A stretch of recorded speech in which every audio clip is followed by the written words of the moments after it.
Awesome. Okay, so how I like starting off interviews, well now, anyway. I start them off with a little game. Basically, bullshit questions. Nothing too hard. So this game is going to be called Sitting in Vans with Guys.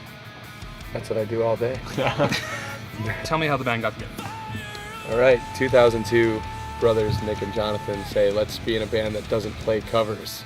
Let's make our own songs. And we recruited our bass player, Buddy, and we played all through high school.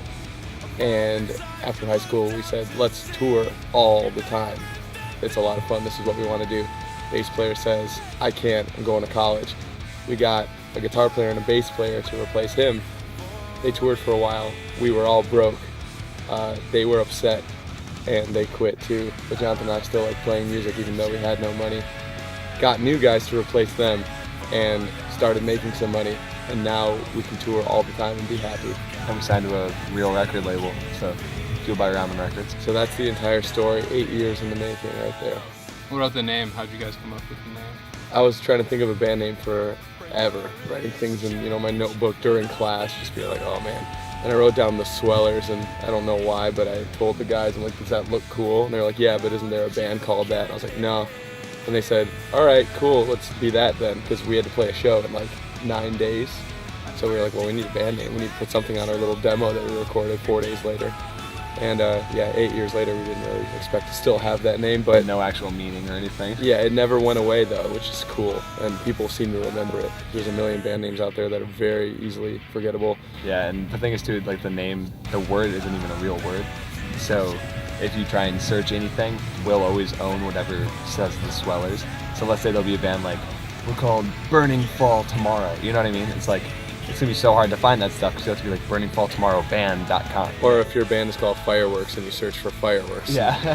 Find a million videos of like, yeah. or H2O, like how water is cycled. Yeah. Where are you guys from originally?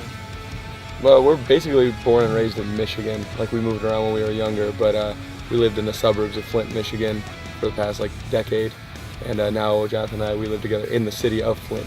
And Ryan's from outside of Detroit, and then Anto is from Hamilton, Ontario, Canada. So we got a Canadian in the band now, and it's been great because this is kind of like our second home country, which is really nice, I think. That's cool. Did you know that there's a culinary dish up here in Quebec called the Michigan? I had no idea. Yeah, basically they put 2 hot dogs, okay, no mustard, no dressing or anything like that. They put them on the plate, and then you put onions inside the hot dog buns. Okay, with the hot dog, and you pour spaghetti sauce all over.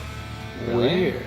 I could probably make some of that at my house. It's pretty good, depending on where you go. With a veggie dog, I'll do that, because I always put 2 dogs in a bun anyway. Well, yeah, you're guaranteed to have 2. You can't just have 1 hot dog. Yeah. What kind of man are you, 1 hot dog? Too many carbs, that bun. You need to double up the protein there. I agree. You know.